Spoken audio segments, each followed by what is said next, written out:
First, let's invite to the stage from the Georgia State Corps, Jaime Dee.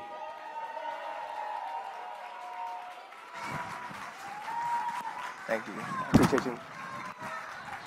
Good morning. Good morning. Good morning. Good morning. How's everybody doing? It's our final day. Congratulations, you've all made it this far. And like I said, well, like they said, my name is Jaime Dee, and welcome to my TED Talk. Let's get into it. So think about it. How many times have you been told to pursue a certain major in college because there wouldn't be any jobs available or money to be made? How often do you think our students hear these similar messages from their parents, teachers, counselors, and even the media? This is what is called social conditioning. For some who may not know, social conditioning is the process of constructing individuals to behave, think, live, and more in a way that is approved by the masses. The people in our lives and those of our students have our best interests at heart. They just want to see us succeed in life. But these messages may scare our students, preventing them from following their dreams. However, as CAC advisors, we have the power to stop this from happening. That is why I chose to become a Georgia State University college advisor. So what's my story? I wish I would have initially pursued a bachelor's degree in mass communications journalism so I can get a job in entertainment. But I was too scared. Want to know why? Because my family and my counselors told me that I wasn't going to make money. I was going to graduate and not have a job. And I was too afraid to do exactly what everyone told me not to do. Now, in their minds, they were just watching out for me because they wanted to see me succeed in life.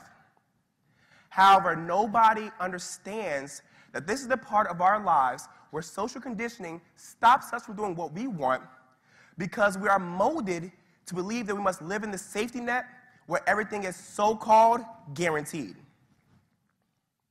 So because of my social influences, I majored in things like business and education because they were going to make money. However, none of these things I pursued made me happy because they weren't even close to what I wanted to do in life. I spent so many semesters and money in classes that I didn't want to be in until I finally said, forget this. Why am I majoring in things that don't make me happy and spending money for what? Why? Why? So out of frustration, I Googled the jobs in entertainment and how much these positions made, and I realized that mass communication journalism and communication arts were 2 degrees I can get to get the job that I wanted. When I tell you I changed my major so fast and I couldn't have been happier with my decision, man, I felt like a whole new freshman on campus. Listen, I was finally taking classes that excited me and prepared me for the real world that I wanted. I just had to understand that regardless of my life's social conditioning, I can do whatever I put my mind to. And that there are people right now making millions, even billions, majoring in degrees that don't make money. For example, you have Oscar winner Sandra Bullock, who just recently played the lead role in Bird Box that was so heavily talked and memed about. And she majored in theater arts. You have Oprah Winfrey, who majored in communications and is a billionaire due to her long-standing talk show and media empire. That is why when I'm advising my students, I ask them, what exactly is it that you're trying to do with your lives? I have them take personality and career tests and tell them to do whatever it is that excites them. I support their dreams, not mine or anyone else's, because I want to set the example that I didn't have in college or even high school. That is why it's important to push our students to major in whatever they want to do in college.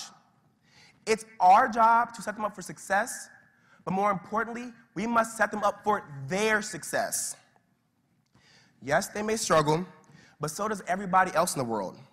Trust me, it will all work out for them. You never know what kind of jobs they'll create with their major. People are creating opportunities for themselves every day. Just log onto Instagram. Y'all have your phones in your hands anyway. Now, even though I finally did what I wanted to do in college major-wise, my social conditioning still influenced my work life.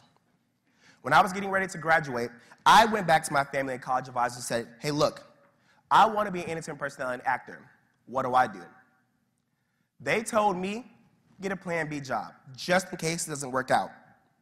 Again, they thought they were looking out for me, but here we are back to the part of our lives where social conditioning stops us from living outside of our comfort zones and doing things based on the old practices we were taught. It took seeing other people doing what I wanted to do in life and being so fed up with going to jobs that I disliked so much to break this conditioning. I had to tell myself, I have the power to do whatever I want. Your dreams will come true if you believe and work at it. So that's what I did.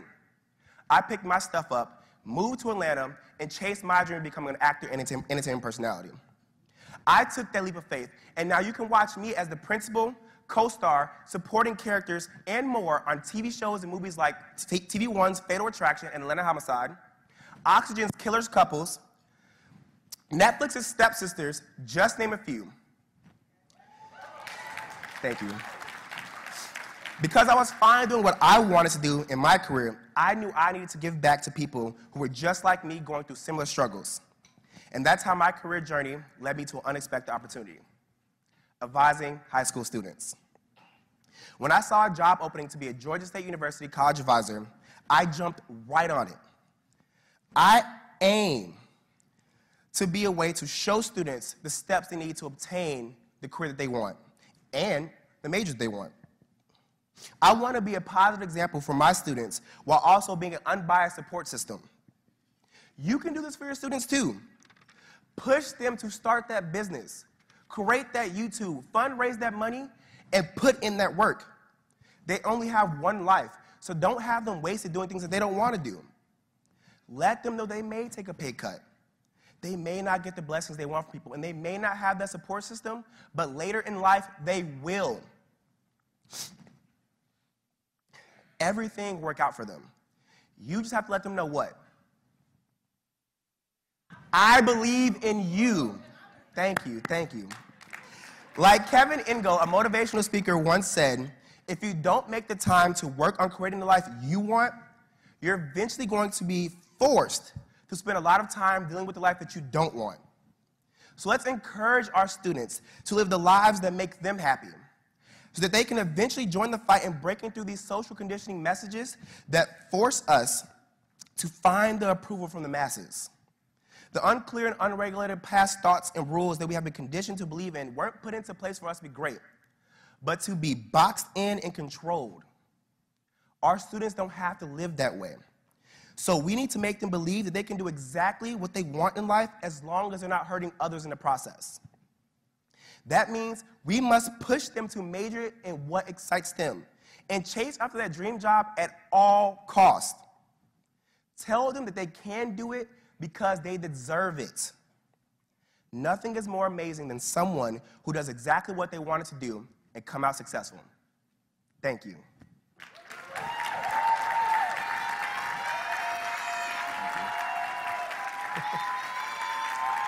Thank you.